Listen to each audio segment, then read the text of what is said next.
édition du journal. Merci de nous rejoindre 20h. Madame, Messieurs, bonsoir. À la une ce soir, l'armée déjoue une nouvelle attaque de l'armée rwandaise. Derrière le M23 à Rumangabo, le commandant du secteur opérationnel Sokola 2 Nord qui vous rappelle aux unités engagées les missions et la détermination pour mettre fin à l'activisme des mouvements rebelles. La province de l'Ituri offre un nouveau visage. La Miss Indépendance 2022 est originaire de cette province sous état de siège. Karine Rousseau, qui de retour sur sa terre a fait l'objet d'un accueil triomphal. L'administration militaire a déroulé le tapis pour la nouvelle ambassadrice. Des Congolais se sont fait volontaires pour le voyage de Kanyama Kasese. Ils veulent apprendre le métier. Ils vont faire le mouvement aux côtés des marginaux traqués au Lualaba. Fifi Masuka Saini a remis officiellement cette vague au commandant du service national. C'est tout pour le sommaire. Madame, Monsieur, bonsoir. Et merci de votre fidélité. Pour commencer, le président de la République a signé quelques ordonnances que nous allons découvrir avec Tarsis Kassongo Mayamba qui est sur ce plateau. Bonsoir Tarsis. Bonsoir Françoise, bonsoir à tous vos téléspectateurs. Il y a exactement deux ordonnances. La première porte prorogation de l'état de siège sur une partie du territoire de la République démocratique du Congo. Le président de la République, vu la Constitution telle que modifiée par la loi numéro 11-002 du 20 janvier 2011 portant révision de certains articles de la Constitution de la République démocratique du Congo du 18 février 2006, spécialement ces articles 61, 69, 79, 85, 144, 145 et 156 alinéa 2, vu l'ordonnance loi numéro 22-020 du 2 août 2022 portant autorisation de la prorogation de l'état de siège sur une partie du territoire de la République démocratique du Congo, spécialement en son article 1er, vu tel que complété à ce jour l'ordonnance numéro 21-015 du 3 mai 2021 portant proclamation de l'état de siège sur une partie du territoire de la République démocratique du Congo, spécialement en son article 1er, vu l'ordonnance numéro 21-016 du 3 mai 2021, telle que modifiée et complétée par l'ordonnance 22-024 du 18 mars 2022, portant mesures d'application de l'état de siège sur une partie du territoire de la République démocratique du Congo.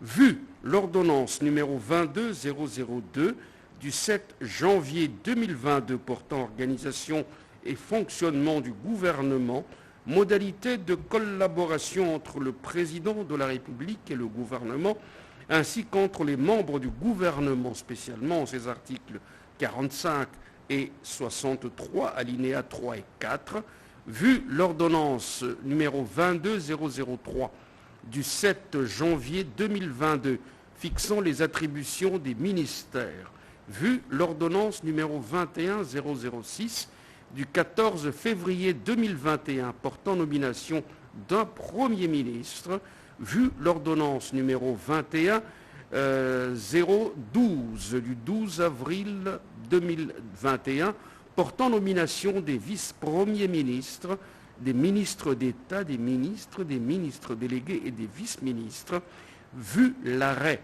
sous R. Const 1550 du 6 mai 2021 de la Cour constitutionnelle siégeant en appréciation de la constitutionnalité de l'ordonnance numéro 21-016 du 3 mai 2021 portant mesure d'application de l'état de siège sur une partie du territoire de la République démocratique du Congo, vu la nécessité et l'urgence, le Conseil des ministres entendus ordonne.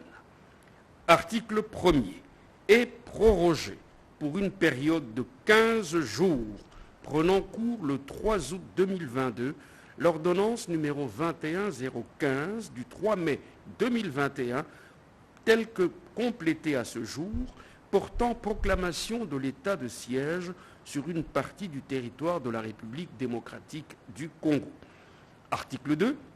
Sont abrogés toutes les dispositions antérieures contraires à la présente ordonnance. Article 3.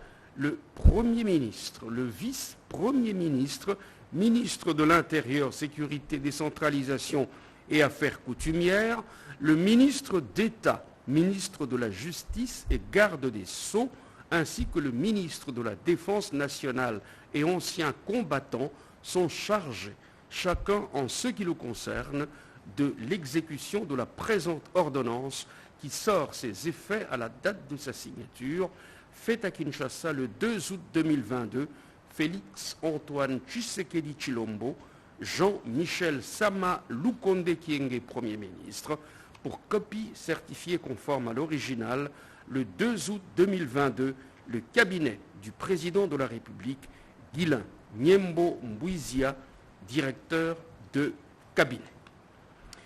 Ordonnance numéro 22-126 du 3 août 2022 portant nomination dans la catégorie des officiers généraux des forces armées de la République démocratique du Congo.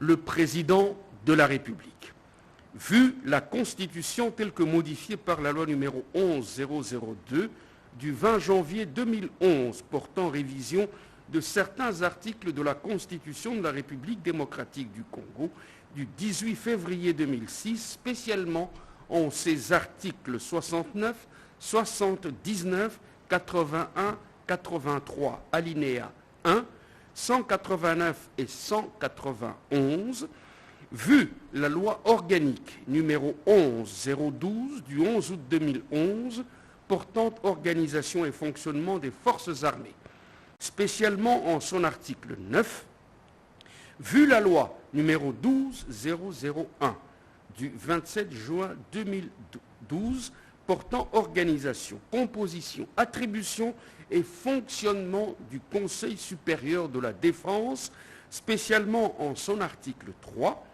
vu la loi numéro 13005 du 15 janvier 2013 portant statut du militaire des forces armées de la République démocratique du Congo, spécialement en ses articles 1er, 2, 3, 8, 60, 62, 73, 164 et 167, vu l'ordonnance numéro 10047 du 23 juin 2010 instituant le port des grades et un signe distinctif au sein des forces armées de la République démocratique du Congo, spécialement en ses articles 1er, 2 et 3, vu l'ordonnance numéro 22002 du 7 janvier 2022 portant organisation et fonctionnement du gouvernement, modalités de collaboration entre le président de la République et le gouvernement, ainsi qu'entre les membres du gouvernement, spécialement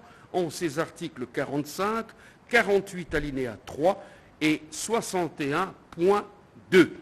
Vu l'ordonnance numéro 22003 du 7 janvier 2022 fixant les attributions des ministères, spécialement en son article 1er, point B14, vu l'ordonnance numéro 21006 du 14 février 2021 portant nomination d'un Premier ministre, vu l'ordonnance numéro 21012 du 12 avril 2021 portant nomination des vice-premiers ministres, des ministres d'État, des ministres délégués et des vice-ministres, vu la nécessité et l'urgence, sur proposition du gouvernement, le Conseil supérieur de la défense entendu ordonne. Article 1er. Est nommé au grade de lieutenant général des forces armées de la République démocratique du Congo l'officier général dont les noms, post-noms, prénoms et matricules suivent. Chiwewe Songesa Christian, matricule 1, 68 98 221 22 60. Article 2. Sont abrogées toutes les dispositions antérieures contraires à la présente ordonnance. Article 3. Le Premier ministre et le ministre de la Défense nationale et anciens combattants sont chargés, chacun en ce qui le concerne, de l'exécution de la présente ordonnance qui sort ses effets à la date de sa signature, faite à Kinshasa le 3 août 2022, Félix Antoine Tshisekedi Tshilombo, Jean-Michel Sama Lukonde Kyenge, Premier ministre, pour copie certifiée conforme à l'original, le 3 août 2022, le cabinet du président de la République, Guilain Nyembo Mbouizia, directeur de cabinet. Merci Kasongo Moumayamba et très bonne soirée. À vous aussi. Le regretté colonel Ferdinand Maïna, père biologique de la ministre d'État au portefeuille Adel Kaïna, a été mis en terre aujourd'hui. Et pour consoler la famille éplorée, le président de la République les a rejoints au lieu du deuil. Blandine Zo, vos reportages. Le colonel Ferdinand Maïna Bachilo, père biologique de Madame Adel Kaïna, ministre d'État en charge du portefeuille, a tiré sa révérence à Kinshasa le 28 juillet dernier. C'est ce mercredi que la famille de l'illustre disparu a organisé des obsèques dignes en la cathédrale du centenaire protestant. Toujours plus proche des siens, le chef de l'État Félix Antoine Tshisekedi Tshilombo a personnellement fait le déplacement de ce lieu du culte pour honorer la mémoire de ce vaillant officier qui, durant toute sa vie, a servi la nation sous le drapeau. Le garant de la nation s'est incliné devant la dépouille. La princesse Adel Kaïna, fille de l'illustre disparu, ministre du portefeuille visiblement abattu, a reçu la consolation du père de la nation. Un honneur pour la grande famille royale Oussengue qui exprime sa reconnaissance à l'endroit du président de la République. Au président de la République, je voudrais lui dire merci, lui exprimer beaucoup de reconnaissance du clan Oussengue, qui est notre clan royal, et de toute la communauté Tchokwe. Nous n'avons jamais été élevés en politique comme maintenant. Nous n'avons jamais eu de valeur comme maintenant. Les mots pour qualifier ça ne sont pas aisés à donner. Il nous a beaucoup élevés en dignité et puis en se déplaçant. Et je sais qu'ils ont de très bonnes relations, elle le considère beaucoup. Ça nous touche profondément. Plusieurs personnalités et membres du gouvernement étaient présents à ce culte d'action de grâce officié par le révérend André Bukondoa, représentant légal de l'Église du Christ au Congo. Le colonel Ferdinand Bachilo, retraité de l'armée congolaise, quitte la terre des vivants à l'âge de 77 ans.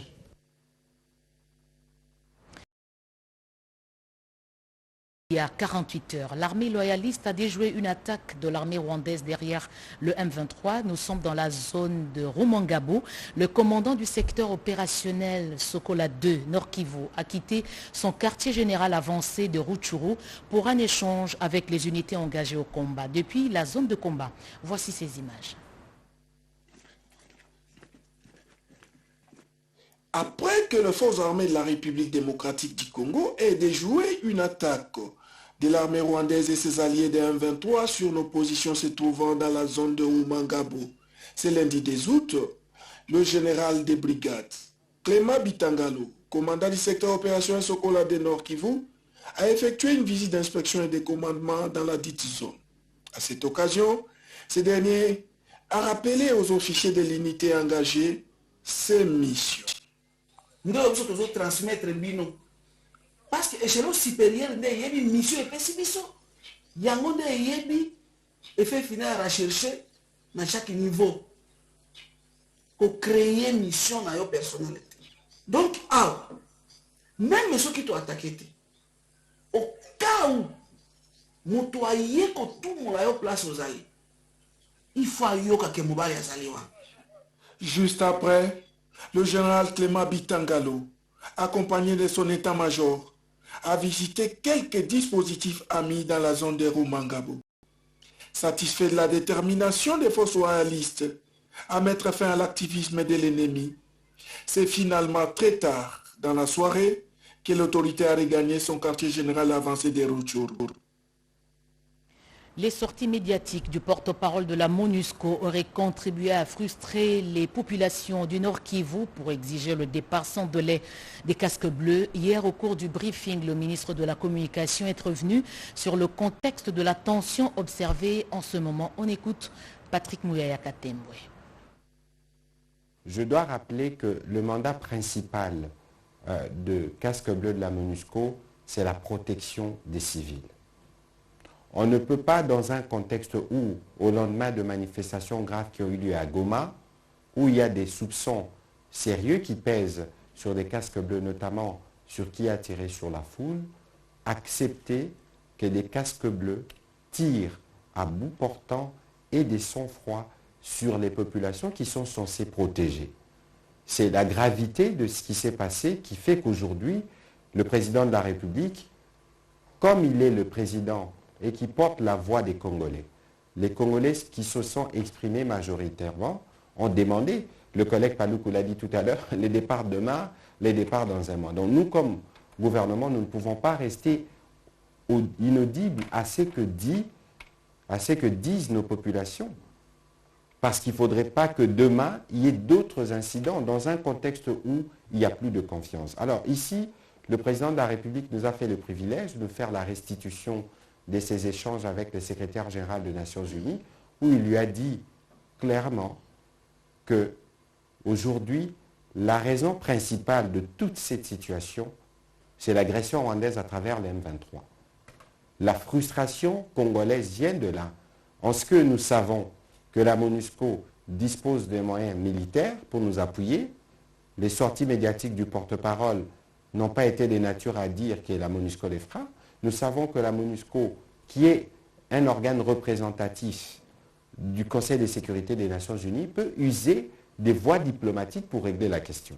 Aujourd'hui, tant que Bunagana sera occupé, ce sera difficile de baisser la tension au niveau de la population. Parce qu'il faut rappeler que ce soit le communiqué de Nairobi, que ce soit la feuille de route de Luanda et que ce soit la position d'elle-même du Conseil de sécurité du 1er juin 2022, tout demande le retrait des territoires occupés. Mais cela n'arrive pas. Le Rwanda comme agresseur de la RDC, c'est un secret des polichinelles. On en veut pour preuve la présence du général de l'armée de Kigali lors des discussions tenues à Luanda en face des responsables des FARDC. Une analyse de Julien Paluku, le ministre de l'Industrie, a également évoqué la théorie du complot. On l'écoute. Cette question nous concerne tous parce que le complot est tellement grand que si nous ne prenons pas conscience, effectivement, on ne peut pas s'empêcher de voir demain des choses en train d'éclater. Parce qu'il y a des discours qui se font au niveau international pour dire la RDC est un grand ensemble qui ne sait pas se gérer. Et que donc, il faudrait que la RDC soit réduite dans des petits ensembles qui sont facilement gérables. Ces discours-là sont de nature, effectivement, à nous amener vers un plan. Un plan qui est ourdi par ceux qui instrumentalisent le climat d'instabilité, d'insécurité, parce que l'important, ce n'est même pas de savoir l'agresseur. On peut même attaquer l'agresseur aujourd'hui, mais moi je pense l'important c'est de savoir l'agresseur lui aussi, il agit sous quel chapeau. Je suis heureux, et c'est ça la force de la diplomatie du président Tshisekedi, que lorsqu'il est allé à Luanda, eh bien, on a vu les deux chefs militaires qui se battent sur le territoire congolais. Parce qu'à lieu place du M23 qui devait se retrouver à Luanda, on a vu les deux chefs militaires. Et donc ceux qui se sont retrouvés là-bas ont réaffirmé devant la face du monde que c'est nous qui nous battons sur le sol congolais et donc nous venons parler. Ça c'est la force de la diplomatie congolaise. Et puis cette déclaration politique du Congrès national congolais, CNC en sigle, parti cher à son excellence Pius Mwabilumba Yumuka, l'autorité morale, a appris avec profond regret et vive consternation l'incident survenu au poste frontalier de Kassindi dans la province du Nord Kivu le dimanche 31 juillet 2022. Le CNC condamne avec la dernière énergie l'attitude affichée par la MONUSCO violant tous les instruments juridiques internationaux. Le CNC constate avec profonde tristesse qu'en lieu et place de protéger les citoyens et leurs biens, la MONUSCO a préféré porter le costume de l'agresseur, contrairement à la mission de maintien de la paix et de stabilité lui confiée voici une vingtaine d'années maintenant dans notre pays, poursuit cette déclaration politique. Le CNC, tout en exprimant au nom de son autorité morale et de l'ensemble de ses militantes et militants sa compassion aux familles des victimes, soutient par ailleurs les sanctions prises contre les casques bleus à la base de cet acte ignoble et exige à cet effet l'ouverture d'un dossier judiciaire pour que justice soit faite. Le CNC encourage par ailleurs le gouvernement à faire aboutir le processus de retrait progressif des éléments de la MONUSCO de tout le territoire national. Le CNC, tout en renouvelant son attachement au président de la République, réitère cependant son soutien indéfectible à toutes les initiatives visant le rétablissement de la paix sur l'ensemble du territoire national. Le CNC invite la société civile, les sociétaires de l'Union sacrée et l'ensemble du peuple congolais de rester en union avec les FARDC autour du président de la République en vue du retour rapide de la quiétude dans différentes provinces de la République démocratique du Congo. Cette déclaration politique est signée par Meshak Mandefou Mouila, président AI. Les jours de la MONUSCO sont comptés sur le sol congolais. Les élus nationaux de la partie est du pays ont transmis au patron de la diplomatie congolaise cette demande pressante de la population. Doris Mozotamboy, reportage. Le jour de la MONUSCO en République démocratique du Congo devrait être compté. C'est l'essentiel du message des députés nationaux élus du Nord Kivu au chef de la diplomatie congolaise, Christophe Lutundula Palapé-Napala. Au cours de cet échange convivial, la position ferme sur le départ de cette mission de Nations Unies en RDC témoigne de la détermination du peuple de cette partie de la République de voir enfin cette force vider les lieux. Tout le monde, toute la RDC le sait. Il se passe des atrocités depuis bientôt presque 22 ans à l'est de la RDC, malgré la présence très prononcée de la MONUSCO. On nous parle de 22 000 casques bleus qui sont officiellement une force de protection de la population pour le moment. Mais vous êtes au courant de ce qui se passe là-bas. Vous avez suivi vous-même les déclarations de certains membres de contingents de la MONUSCO qui ont déclaré presque officiellement que les forces négatives qui sont là-bas, surtout le M23, seraient mieux équipées et plus armées que leurs forces. Ce qui a énervé la population qui aujourd'hui réclame que sans délai, la MONUSCO puisse quitter la RDC parce qu'elle a fait une déclaration d'impuissance. Christophe Lutundula Palapé-Napala, très attentif, s'est engagé à traduire en acte cette volonté populaire exprimée par les élus du peuple. Les dernières évolutions de la situation sur le terrain n'ont pas pu arranger les choses et la seule voie reste ce départ avec un calendrier raccourci. Modeste Bahati fait ambassadeur pour son patriotisme et sa conduite de la chose publique. Un diplôme lui a été décerné par une structure de la SENCO. Le président du Sénat a également ouvert ses portes au nouveau président de la Cour constitutionnelle. Sandra Nyangitabo, reportage.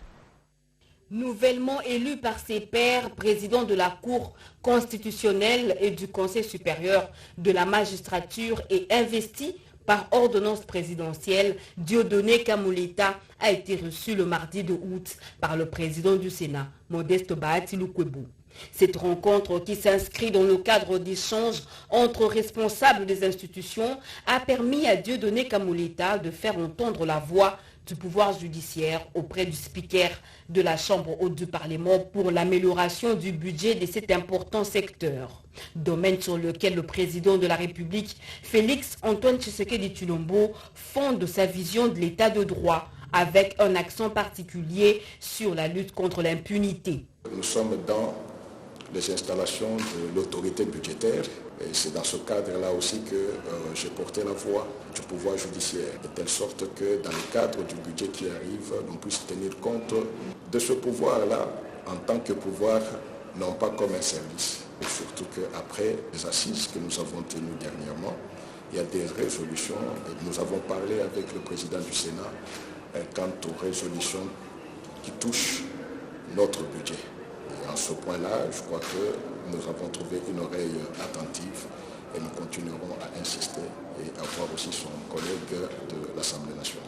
Le même mardi, le président du Sénat s'est vu décerner un diplôme d'ambassadeur pour les bonnes manières et le changement des mentalités par le révérend père Daniel Katona. Cela au nom d'une organisation composée du Bureau d'action et d'éveil culturel et la Commission de l'éducation chrétienne et épiscopale, ainsi que le Bureau de liaison avec le Parlement, une structure de la SENCO. Récompensé ainsi pour sa volonté politique affichée, sa conduite dans la gestion de la chose publique, ainsi que pour son patriotisme, Modeste Bahati Lukwebo s'est dit honoré par ce geste. Pour lui, ce diplôme est une charge de plus et un devoir, car il entend contribuer en tant qu'ambassadeur à ce que tout citoyen soit responsable et gère les affaires du pays en homme d'État. Jean-Michel Samalukonde Kyenge était sur le terrain. Le Premier ministre est allé évaluer les travaux de rénovation des 2 barges appartenant à la SCPT. Les travaux préparatoires de la 27e conférence des parties sur les changements climatiques COP27 attendue à Kinshasa du 5 au 7 septembre 2022. Ces assises réuniront les scientifiques de tous les horizons du monde à Yangambi, dans la province de la Chopo. C'est le sens qu'il faut donner à la descente du Premier ministre ce mardi dans la soirée au chantier naval de la SCPT, ex-Onatra, dans la commune de la Gombe, en compagnie de la vice-première ministre, ministre en charge du développement durable, Jean-Michel Samalukonde Kyenge et F. Bazaïba, inspecter les barges Bassongue et Babouari entièrement rénovées à des fins de logements flottants pour les scientifiques des travaux de Yangambi. Les techniciens de la construction navale ont rénové ces barges avec l'appui de la vice-première ministre et ministre de l'Environnement, F. Bazaïba. Ces 2 barges de 85 chambres à coucher, 2 chambres spéciales, 2 restaurants, 2 cuisines, une buanderie, un hôpital, 2 chambres pour l'équipage et des installations hygiéniques pour hommes et femmes quittent bientôt la capitale pour Yangambi. Au terme de la visite, le chef du gouvernement a loué l'initiative qu'il a qualifiée d'une première en République démocratique du Congo. Je vais revenir sur l'engagement de son Excellence Monsieur le Président de la République, Félix Antoine Tshisekedi Tshilombo, de faire de la République démocratique du Congo un pays solution. Une idée que je considère très originale, de voir tous ces scientifiques profiter non seulement du spectacle de notre faune, de notre flore, de notre biodiversité, mais aussi dans le même cadre d'effectuer leur travail. Une collaboration entre la vice-primature de l'environnement et le ministère des Transports pour la réhabilitation de ces barges qui appartiennent à la République démocratique du Congo et qui vont pouvoir permettre à ces scientifiques le déplacement de Kisangani à Yangambi où vont se faire leurs travaux. Ces travaux en prévision de la COP27 en Égypte constituent une occasion pour la République démocratique du Congo de réaffirmer sa position des pays solutions. Et je suis content d'avoir visité ces 2 barges complètement rénovées qui vont permettre ce déplacement de ces scientifiques jusque-là. Donc c'est un des travaux que nous encourageons, une collaboration que nous encourageons. Et je crois que ça répond surtout à la vision de son Excellence Monsieur le Président de la République. Jean-Michel Samalukonde Kyenge promet d'accompagner les travaux jusqu'à l'organisation effective de la COP27 en Égypte. Un mot sur la coopération militaire avec cette double cérémonie d'accueil et d'au revoir pour les anciens et les nouveaux attachés de défense accrédités en République démocratique du Congo. Jojo Ndibou, reportage. Double cérémonie d'au revoir et d'accueil des attachés de défense et attachés militaires accrédités en RDC. Le secrétaire général à la défense, le général Kaumbu Yankole, a présenté les attachés de défense et militaires arrivés fin mandat en RDC, et ce avant de présenter les entrants. Au total, 19 résidents et 10 non-résidents. Le ministre de la Défense nationale et des anciens combattants, le Dr Gilbert Kabanda Kourenga, qui a présidé cette cérémonie, a loué l'excellence des relations qui caractérisent la RDC et les pays amis dans tout le domaine en général et dans les secteurs de la coopération militaire en particulier. Pour le patron de l'outil de défense, la RDC n'est pas épargnée par des menaces terroristes, l'insécurité. Elle passe un moment difficile de son histoire. Vous êtes suffisamment imprégné de la situation qui prévaut actuellement dans ce pays. Vous serez les rapporteurs attitrés auprès de vos armées respectives en vue de combattre la désinformation que diffusent les ennemis de la République démocratique du Congo. Le doyen de l'association des attachés de défense et militaires accrédités en RDC, Thierry Lengwe, a remercié les autorités congolaises et les soutiens dont ils ont bénéficié tout au long de leur mandat en RDC. Le ministre de la Défense et le chef d'état-major général des forces armées de la République démocratique du Congo ont tour à tour remis des cadeaux aux attachés des défenses et militaires arrivés fin mandat en RDC après avoir fourni un grand travail au profit de la RDC. Première du genre, cette rencontre revêt un caractère symbolique et prouve à suffisance l'importance que la RDC accorde à la diplomatie militaire. Du sexe dans le processus électoral, c'est un élément essentiel dans la promotion du genre. Le CAFCO vient de produire une étude comparative avec un nouvel outil à intégrer dans la politique de la CENI. L'analyse a été présentée au président de la centrale électorale, Denis Kadima. Teti Samba, j'y reste au Fungi. L'analyse comparative des sexes et plus. Un nouvel outil pour renforcer le genre. Sujet qui a fait l'objet des échanges entre le président de la commission électorale nationale indépendante, Denis Kadima Kazadi, avec une délégation du cadre permanent de concertation de la femme congolaise, conduite par Madame Kankou. Bidi Kebe l'a félicité, la chargée des finances. Et nous avons le devoir et l'obligation de nous renforcer les capacités. Voilà pourquoi nous sommes là. Nous sommes venus avec un outil qui renforce le genre. Le genre est transversal. Ça devra s'appliquer dans tous les domaines de la vie. Et il y a eu un nouveau outil qui renforce le genre, comme les élections aussi intègrent le genre. Voilà pourquoi nous avons aujourd'hui amené cet outil qu'on appelle l'analyse comparative des sexes et plus au président de la CENI pour qu'il l'intègre, fasse attention dans ses politiques et programmes et qu'il intègre aussi cet outil qui renforce les gens. Cette plateforme qui regroupe les femmes de la société civile et des partis politiques engagés pour la promotion des droits humains spécifiques de la femme et la protection du bien-être de la population est partenaire de la CENI. Ce mouvement s'est assigné entre autres commissions d'impliquer et faire participer effectivement la jeune féminine au processus de paix et de la démocratisation. Et puis cette formation axée sur les nouvelles procédures de passation des marchés publics organisée par le secrétariat permanent de la cellule de gestion des marchés, la cellule de gestion des projets et des marchés publics au sein de la centrale électorale. Cette formation était organisée dans la salle Apollinaire Maloum Malou. Reportage de Maloum Bella et de Kabamba. Jadis exécutés par le Bureau central de coordination, le marché de la CENI vont s'effectuer désormais par elle-même. Une cellule de gestion et des marchés publics est créée et déjà opérationnelle pilotée par un secrétaire permanent, André Kambeya. Pour l'efficacité dans le fonctionnement de cette cellule, les membres commis à cette tâche sont en formation approfondie à l'initiation de nouvelles procédures de passation des marchés publics, formation assurée par l'autorité de régulation des marchés publics.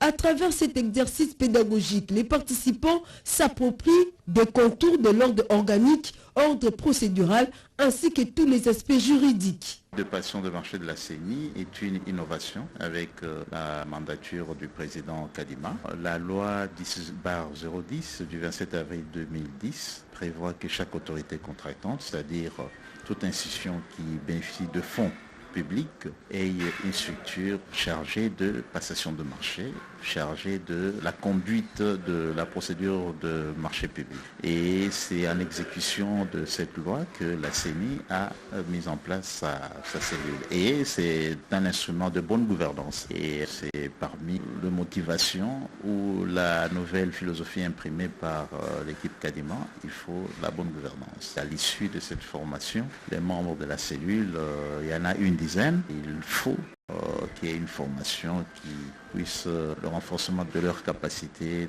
à conduire le marché public. Le président de la CENI, Denis Kadima, qu'il a créé, tient à la transparence et à la traçabilité de l'utilisation des fonds alloués par l'État à la Commission électorale nationale indépendante. Je vous emmène maintenant au pied du mausolée de feu Étienne Tshisekedi Wamulumba. Augustin Kabouya lui a rendu hommage. Le secrétaire permanent du parti présidentiel en a profité pour lancer un message à la paix et à l'unité pour le parti présidentiel. Alain Bikaï, reportage. C'est dans le cadre de la commémoration de la journée dédiée aux morts que le numéro 1 de l'IDP s'est rendu au mausolée de son père et maître politique Étienne Tshisekedi Wamulumba Thérèse Mémoire pour lui rendre les hommages mérités. Accueilli par le président fédéral de la Tchangou, Willy Kweteminga, le secrétaire général qui accompagnait les membres de l'exécutif national et quelques présidents fédéraux de son parti, a procédé au remplacement des tricolores nationales et les drapeaux de l'IDPS qui flottent en ces lieux mythiques qui avaient pris le goût du vieux. C'était aussi l'occasion pour Augustin Kabouya d'adresser une sévère mise en garde aux fédéraux qui perturbent l'ordre au sein du parti avant de les appeler à l'unité pour accorder un second mandat à Félix Antoine Tshisekedi Tshilombo en 2023. Il y a des gens qui sont venus vers nous sous prétexte qu'ils sont venus pour soutenir le chef de l'État. Mais en réalité, ils ne sont pas venus pour soutenir le président de la République. Au contraire, ils sont venus pour isoler sa famille politique que nous sommes. Et ils vont profiter de vos querelles. Ils vont profiter de vos divisions et vos tiraillements. Mettons de côté tout ce qui nous divise. Regardons tous dans une même direction pour donner un second mandat au chef de l'État.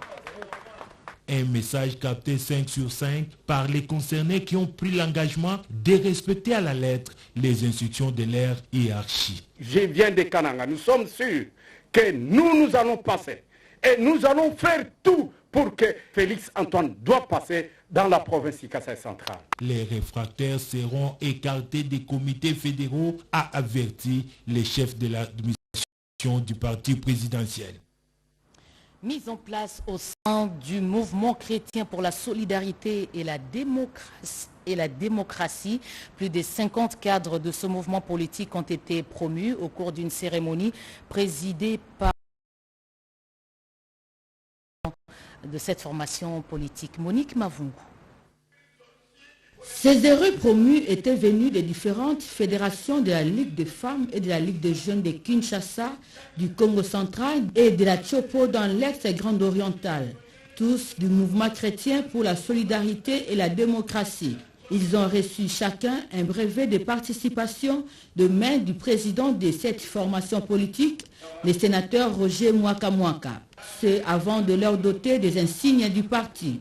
Le président du mouvement chrétien pour la solidarité et la démocratie, Roger Mwaka Mwaka, a pris acte de l'engagement, souscrit par chacun, d'être fidèle et loyal aux idéaux du parti. Chacun renouvelle aujourd'hui son engagement à se donner et à donner au parti sans réserve.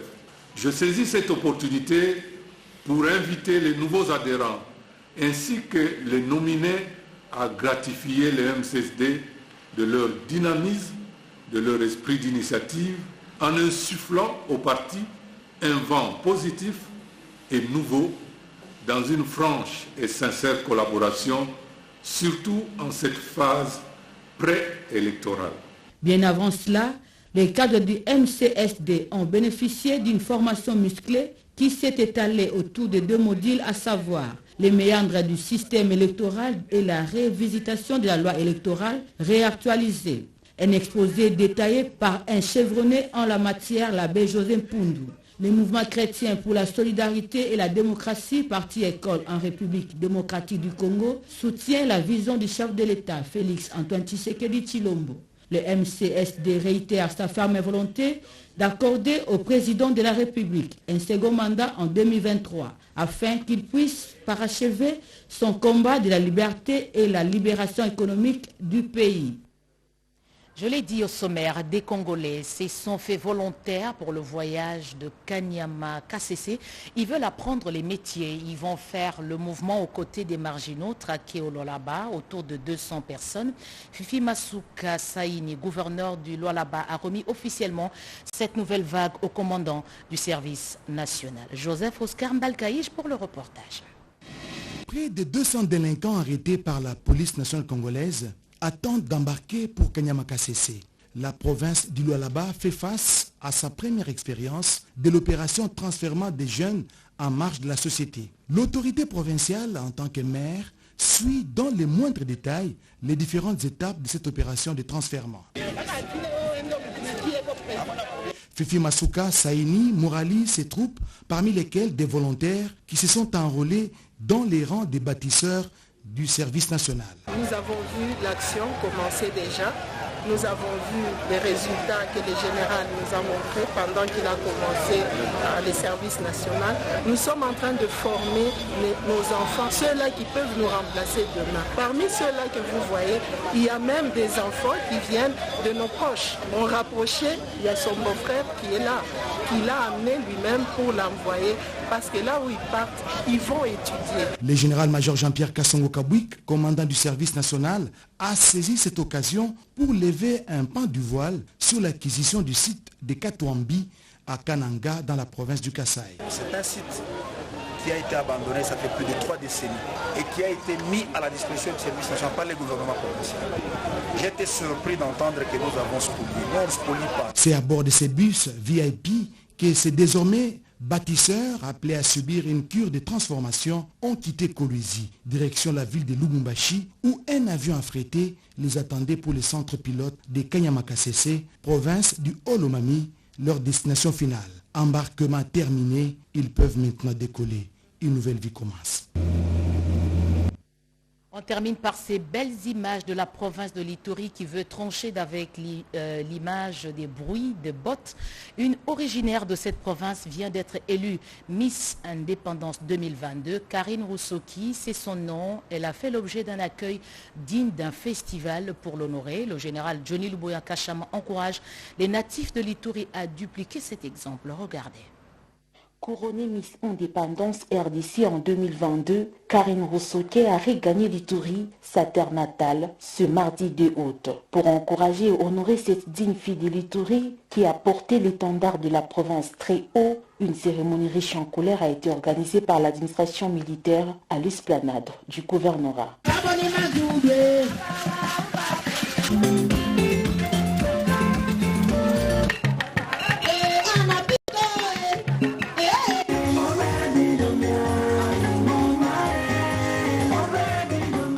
Une manière pour le lieutenant-général Luboya Kachama Johnny, gouverneur de province, de pousser les Ituriens à s'investir dans des activités visant à montrer une image positive de l'Ituri que celle d'une province inquiétée, zone d'insécurité. Occasion pour la Miss Karine Roussoke, qui a dédié son trophée pour la paix, d'appeler les filles et fils de l'Ituri au pardon sincère. Je vais demander à mes frères.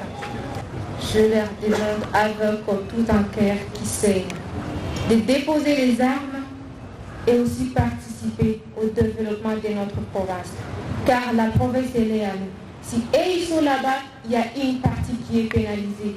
La paix c'est une affaire de tous. Et le développement aussi c'est une affaire de tous. Avec leur participation et notre contribution, je pense que nous pouvons développer et pacifier notre province.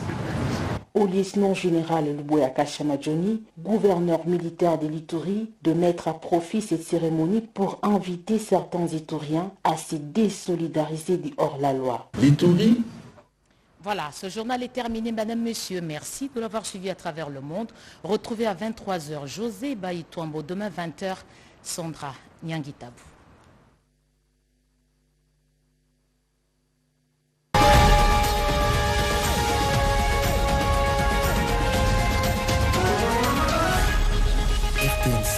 jeunesse, c'est l'avenir de la RDC. Pour y réussir, les uns choisissent l'oisiveté, la débrouille.